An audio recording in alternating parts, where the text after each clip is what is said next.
Hello guys, how are you? I'm Hardeep Singh. Welcome back to your own YouTube channel. IELTS updates and recent exams. For more updates related to recent IELTS exam writing test topics, listening, reading, practice test, and speaking, you got guesswork. Please, guys, participate in everyday listening and reading practice test to achieve your desired band score in your actual IELTS exam. Please hit the like and subscribe button. Press the bell icon for the upcoming notifications. Don't forget like, subscribe and share my YouTube channel and my Facebook page, IELTS updates and recent exams. Part 1. You will hear a man, Martin Hill, phoning an estate agent in order to find some accommodation. First, you have some time to look at questions 1 to 3.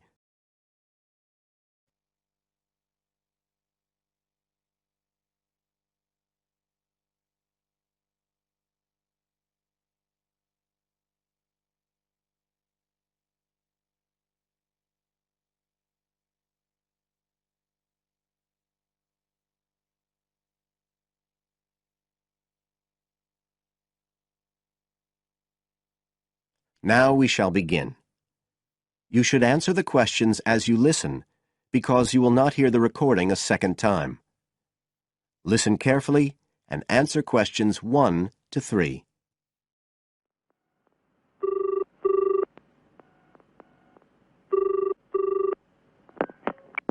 Hello, Brindle's estate agents here. How may I help you? Oh, good morning. I'm ringing to see what flats you have for rent at the moment. Right. Can I start by just taking your name, Mr. Hill, Martin Hill. Right. And are you looking for a flat for yourself or, a family, perhaps? Well, it's for 3 of us, myself and 2 friends. We're going to share together. I see. What about employment? Are you all students? Oh no, we've all got full-time jobs. 2 of us work in the central bank, that's Chris and me, and Phil, that's the other one, is working for Hallam Cars, at the factory about 2 miles out of town. I'll put you down as young professionals then. And I suppose you'll be looking for somewhere with 3 bedrooms? Yeah, at least 3. But actually, we'd rather have a 4th room as well, if we can afford it. For friends staying over and stuff. Is that with a living room to share, plus kitchen and bathroom? Yeah, that sounds good. But we must have a bathroom with a shower. We don't mind about having a bath, but the shower's crucial. Okay, I'll just key that in. And are you interested in any particular area? Well, the city centre would be good for me and Chris, so that's our first preference. But we'd consider anything in the west suburbs as well, really. Actually, for Phil, that'd be better, but he knows he's outnumbered. But we aren't interested in the north or the east of the city. Okay, I'm just getting up all the flats on our books. Now you have some time to look at questions 4 to 10.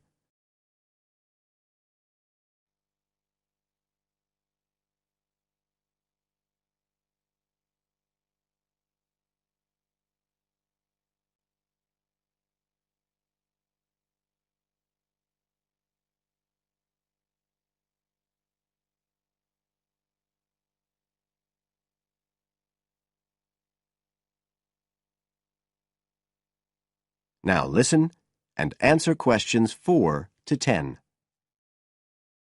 Just looking at this list here, I'm afraid there are only 2 that might interest you. Do you want the details? OK, let me just grab a pen and some paper. Fire away. This first one I'm looking at is in Bridge Street and very close to the bus station. It's not often that flats in that area come up for rent. This one's got 3 bedrooms, a bathroom and kitchen, of course, and a very big living room. That sounds a good size for you. So what about the rent? How much is it a month? The good news is that it's only £450 a month. Rents in that area usually reach up to $650 a month. But the landlord obviously wants to get a tenant quickly. Yeah, it sounds like a bit of a bargain. What about transport for Phil? Well, there'll be plenty of buses, so no problem for him to use public transport. But unfortunately, there isn't a shower in the flat. And that location is likely to be noisy, of course. OK. What about the other place? Let's see. Oh, yes. Well, this one is in a really nice location, on Hills Avenue. I'm sure you know it. This looks like something a bit special. It's got 4 big bedrooms and, there's a big living room. And, oh, this will be good for you, a dining room. It sounds enormous, doesn't it? Yeah, it sounds great. That whole area is being developed, and the flat's very modern, which I'm sure you'll like. It's got good facilities, including your shower, and of course it's going to be quiet, especially compared with the other place. Better and better. But I'll bet it's expensive, especially if it's in that trendy area beside the park. I'm afraid so. They're asking £800 a month for it. Whoa, it sounds a lot more than we can afford. Well, maybe you could get somebody else to move in too. I'll tell you what. Give me your address and I can send you all the details and photos, and you can see whether these two are worth a visit. Thanks, that would be really helpful. My address is flat 5.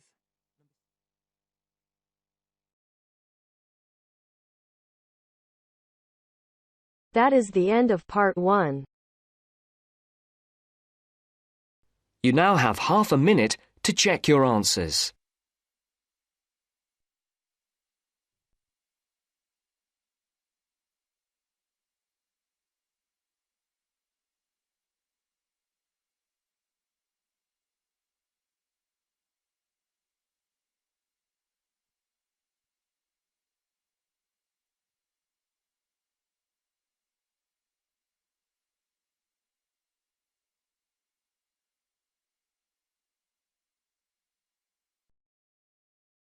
Now turns to part 2. You will hear a tour guide talking to her tour group. First, you will have time to look at questions 11 to 16.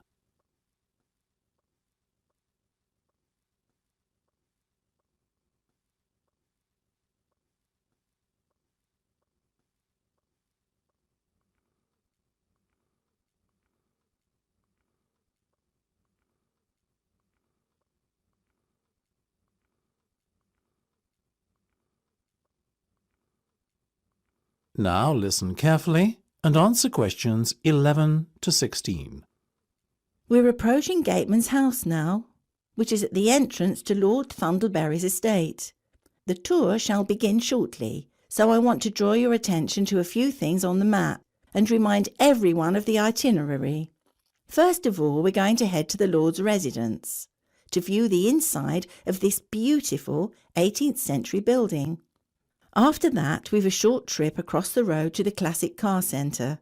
This showcases the Lord's personal collection of classic cars, one of the largest in the world. Then we'll head back down the road leading away from the Lord's residence and take a right. This will lead us up to the organic farm. Here you'll learn how to grow your own organic vegetables and taste some of the fresh food that is made by the estate's excellent on-site chefs. From the organic farm, we'll head to the other side of the main road. You are likely to catch sight of many deer grazing on this part of the estate. On the right-hand side of the road, there's the wine museum that's close to the vineyard you see on the map there. After that, we'll head back to Gatesman's house for afternoon tea.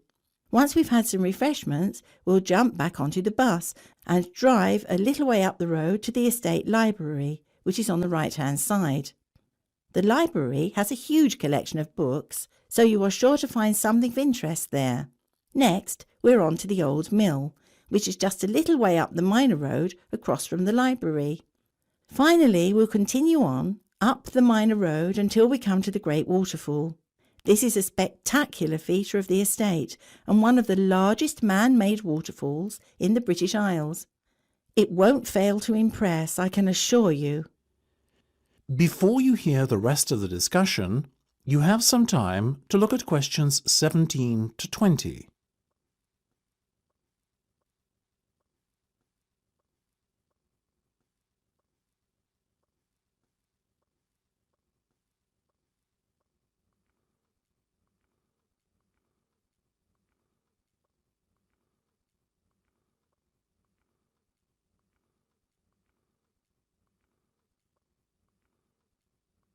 Now listen and answer questions 17 to 20.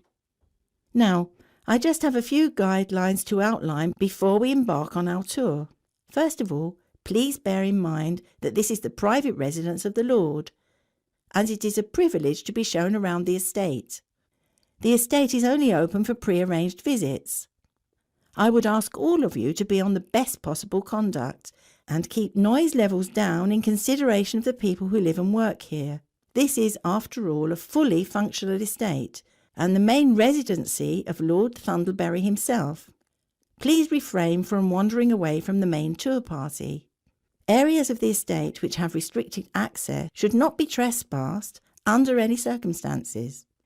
If anyone fails to observe these rules, our tour group could be evicted immediately. Finally, it will be some time before we return to the gatesman's house for afternoon tea. So I suggest we set aside a half hour or so to enjoy the packed lunch that the tour organiser provided in the Rose Gardens outside the Lawser residence at around midday. OK. That is the end of part 2. You now have half a minute to check your answers.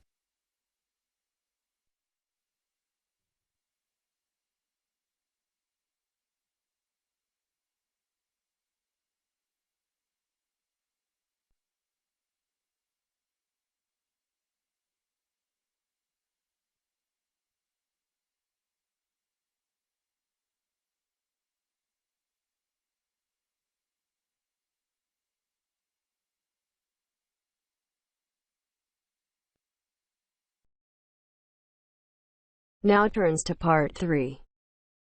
You will hear two medical students, Caitlin and Hideki, discussing options for courses.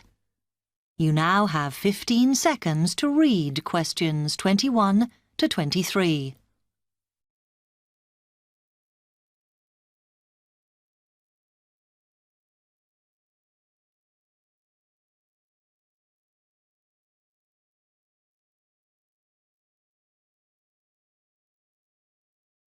Hi, Hideki. How are you? Fine. I'm glad I bumped into you.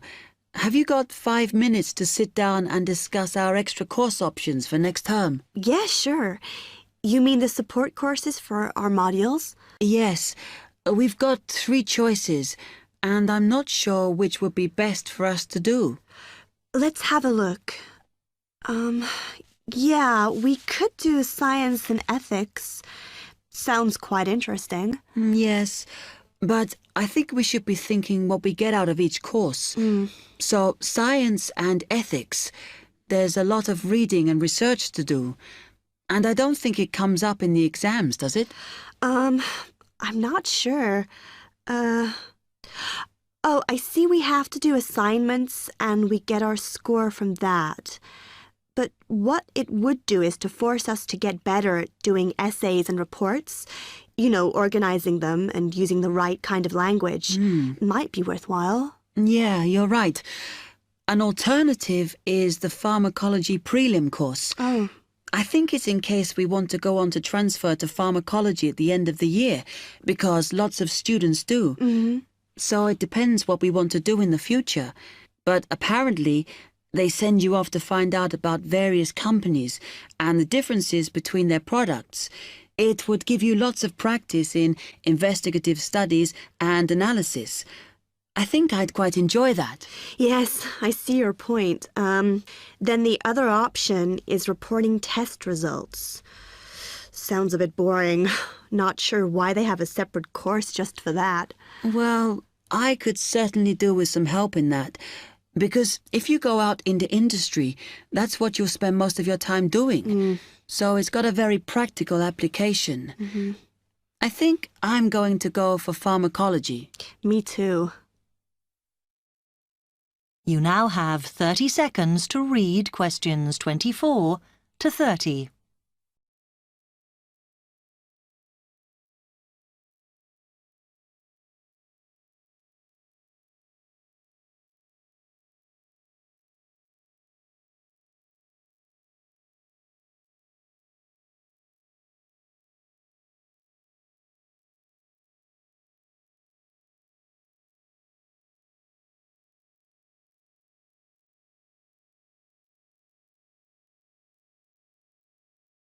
So let's have a look at it in more detail. Oh, goodness. If we do pharmacology, then we have to do a supplementary maths course. Oh no, that's not fair. Mind you, I think I need it. Does that mean we have twice as many lectures? No, this maths is only a short course. The chemistry department are responsible and they do it in the 3rd term. So we've got all next term to settle into the pharmacology bit. I find the tutor makes a real difference. Some of them make chemistry so easy, and some of them I can't understand at all. Like that one we had from Oxford University. Mind you, the one on this course should make sense because he's a lecturer who's coming in for a few weeks from industry. So at least it'll be linked to the real world. Yeah. The project we have to do on this pharmacology course is huge, and it doesn't give us much time. We have to make a decision about what we want to do on the project as soon as we start in January, and then hand in our plans before the end of the month. Doesn't give us much time to sort out what's possible or not. I mean, doesn't the scale of our project depend on what resources we can have? Like what equipment we can use? I suppose so, though I think there's plenty available. For example, it says that if we need to do any experiments, then we can use all the equipment in the new lab, as long as we book it. Oh, okay. It's slowly beginning to take shape for me. I think it'll be a good course. I'm just worried that I get enough support to do it. I think you'll be okay. And the tutors are always available if you get stuck. Actually, it says that if you're not sure, then in December, they'll be running 1 or 2 additional seminars. So I might go to those. Actually, what's quite interesting is that at the end of the course, when our project is completed, then we have to do a presentation on it. Oh. I think that's quite good practice. A bit scary, though. Well, it shouldn't be too bad, as they say that we can do it in pairs. Spread the load, as it were. Good. I have done presentations before, but I'm always very nervous. And is the presentation what we're assessed on, then? Let me look. It says that we have an interview and we get a mark for the whole course depending on how well we do in that. Oh, right. Okay.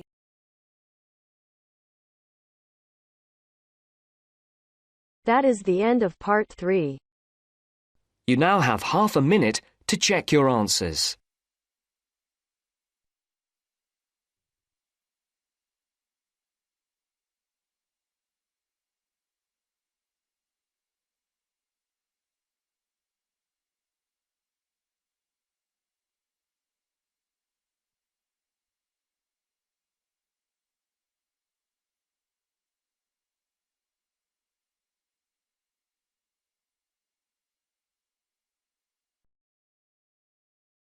Now turn to section 4. You will hear a wildlife expert giving a talk to a group of bird lovers in the UK about a species called the tawny owl. Before you listen, you have some time to look at questions 31 to 40.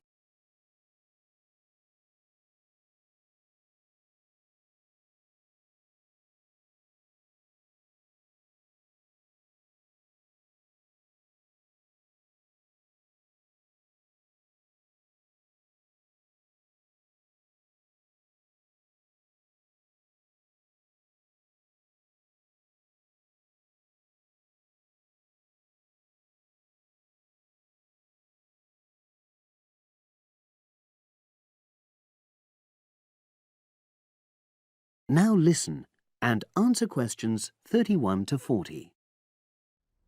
Good evening, everyone. You're all likely to be familiar with pictures of the tawny owl. Because of all the owl species in the UK, it's actually the most common one.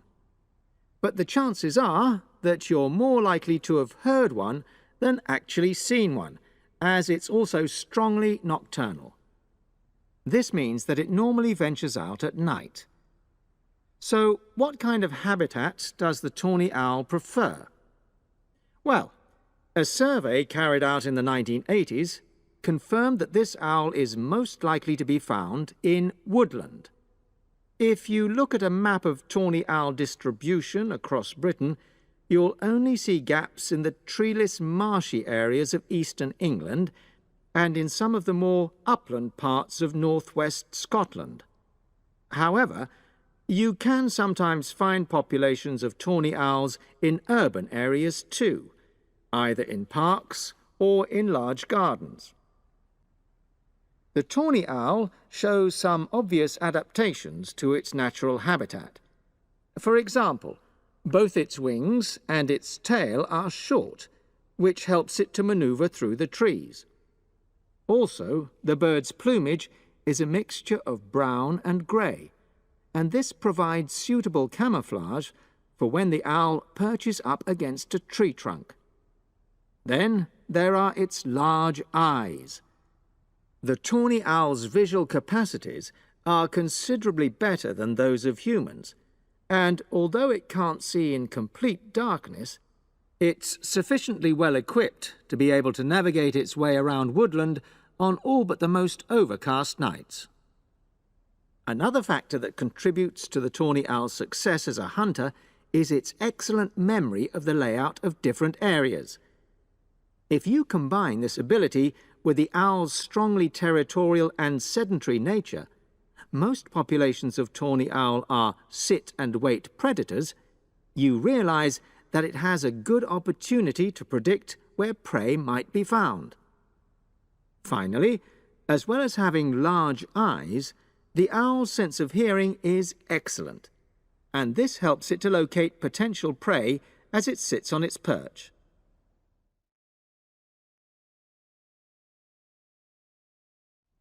Turning now to the tawny owl's diet. Woodland tawny owls feed mainly on mammals, especially small ones, such as wood mice and bank voles. But they'll also take things like frogs or bats, or even fish, if they happen to be available.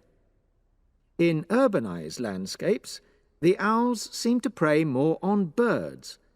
So there are some differences there. Let's just look briefly now at survival rates in the tawny owl. Young tawny owls face a difficult time once they leave home, and 2 out of every 3 are likely to die within their first year.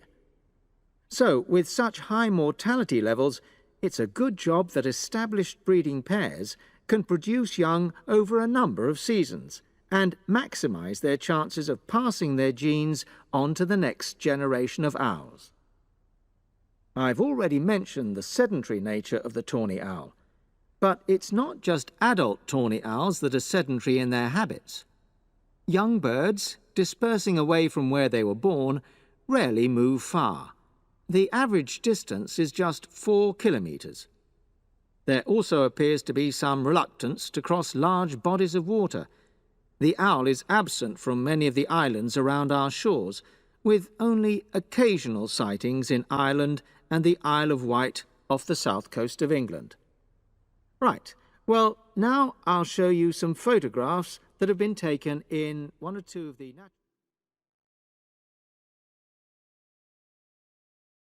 That is the end of section 4. You now have half a minute to check your answers. So guys, don't forget like, subscribe and share my YouTube channel and my Facebook page. IELTS updates and recent exams. For more updates related to recent IELTS exam writing test topics, listening, reading, practice test and speaking, you got guesswork. Please guys, participate in everyday new IELTS listening and reading practice tests to achieve your desired band score in your actual IELTS exam. For more IELTS material, visit my official website www.ieltsupdatesandrecentexams.com. The link is given below in the description. If you need PDF files of latest IELTS material, then please join my Telegram channel. So guys, please write your score below the comment section. Again, thanks for listening. God bless you all guys. Stay tuned, stay safe.